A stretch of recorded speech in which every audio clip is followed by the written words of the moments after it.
Welcome to my new blog. नमस्कार दोस्तों, आज हम आए हुए हैं गौरी शंकर गुलड़िया, जो कि बरेली से 40 किलोमीटर दूर पड़ती है। और आज हम यहाँ पर भगवान शिव का बहुत प्राचीन मंदिर है। आज हम आपको इसके व्यू दिखाने वाले हैं।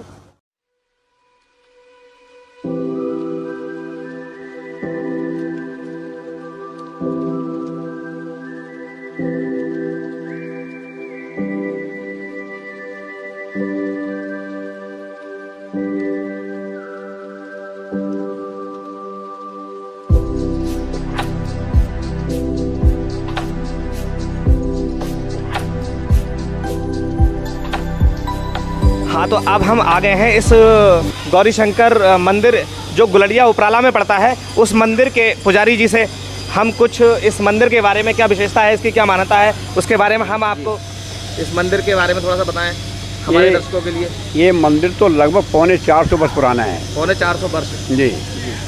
और इस मूर्ति में 3 मूर्तियाँ दिखाई देती हैं स्पष्ट रूप से जी। माता गौरी जी, गणेश जी और भगवान शिवलिंग। मतलब इसीलिए एक ही शिवलिंग के अंदर हाँ, इसीलिए गौरी दिखाई देती है। गौरी शंकर नाम से ही बोला जाता है। अच्छा जी। और भगवान की विषय में कौन बता सकता है, इतनी क्षमता किसकी है जी। कितनों के कार्य संपन्न हुए हैं, कितनों के अच्छे अच्छे कार्य हुए, उन्होंने आकर बताया, हमने बोल गए थे ऐसा हुआ और हम ऐसे करें। कोई भंडारा करता है, कोई घंटा चढ़ाता है, अपनी खुशियाँ प्रदर्शन करते हैं। मतलब जिन लोगों की मनोकामनाएं पूर्ण हो जाती हैं वो यहाँ पर मंदिर घंटा और प्रसाद और भंडारे भी कराते हैं। जी, कराते हैं। और ये मूर्ति बढ़ती भी है, इसका प्रमाण भी मिला है। क्योंकि ये सामने जो पेड़ दिखाई दे रहे हैं पीपल वाले जी, ये हमारे देखते देखते ये पहले इनकी जड़ें लगभग 1 मीटर खोखली थी। और जो इतना निर्माण कार्य होता रहा है उतना धरातल दबता रहा है और ऊपर बढ़ता रहा है। मंदिर को कई बार ऊपर इसमें निर्माण कार्य हुआ है। इसके धरातल को ऊंचा होने पर ये हमारे जो रास्ते थे, दरवाजे, ये नीचे हो गए, जिससे कि हमको इसको काट करके ऊंचा कराना पड़ा है निकलने के लिए। लेकिन भगवान हमारे अभी पहले से ज़्यादा हैं। अच्छा जी जी। और 95 में हमने जो रजिस्ट्रेशन कराया था कमेटी का, तो रजिस्ट्रेशन में मूर्ति की नाप हुई थी और 5 वर्ष बाद रिन्यूअल हुआ था। जी। रजिस्ट्रेशन में क्या था?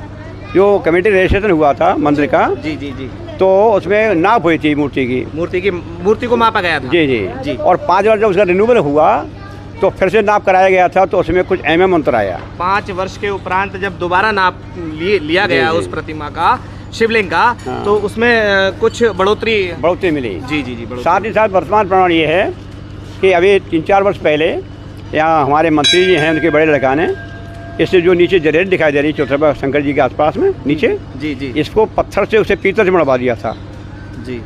और ये दोबारा ये पत्थर का निर्माण हुआ लगभग 3 साल पहले जी, तो उसको हटाया गया। तो जो आकार नीचे का गोलाई में शंकर जी से मिला हुआ था वो हिस्सा अभी दबा हुआ है भगवान जी का। अच्छा जी।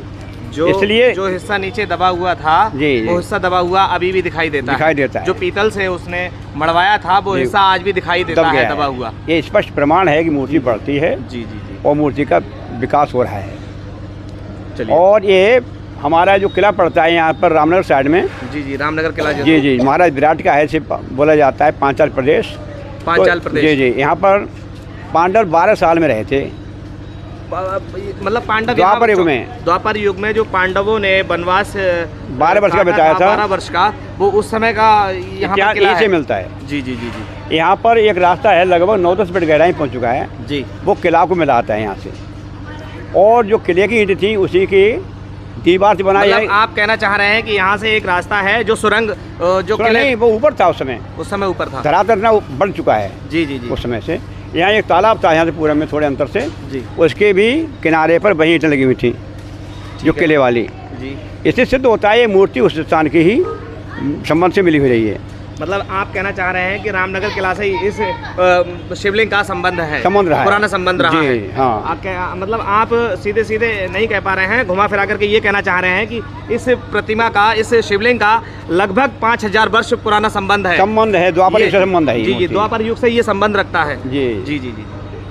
और साहब ये है, भगवान तो रंग भी बदलते हैं, लोग भक्त बताते हैं। सुबह का रंग अलग होता है, मध्याह्न का अलग होता है, संध्या का अलग होता है। पहले ये रेत के टीले में थी मूर्ति जी, तो उस पर गांव वाले घास छीलने वाले खुरी पर धार लगाते थे। ऊपर अभी आप देखेंगे तो कुछ जगह घिसा हुई है, कटी हुई है। और जब वो प्रमाण में आए, लोगों ने पहचाना, हमारे पूर्वजों ने देखा, बताया, पूजा आज तक करते चले आ रहे हैं, तो लोगों ने सेवा की। और आज तक प्रचार प्रसार हो रहा है भगवान का। तो इतने भक्त आते हैं, इन्होंने अपनी अपनी पूर्तियाँ की हैं, अपनी अपनी बातें रखी हैं।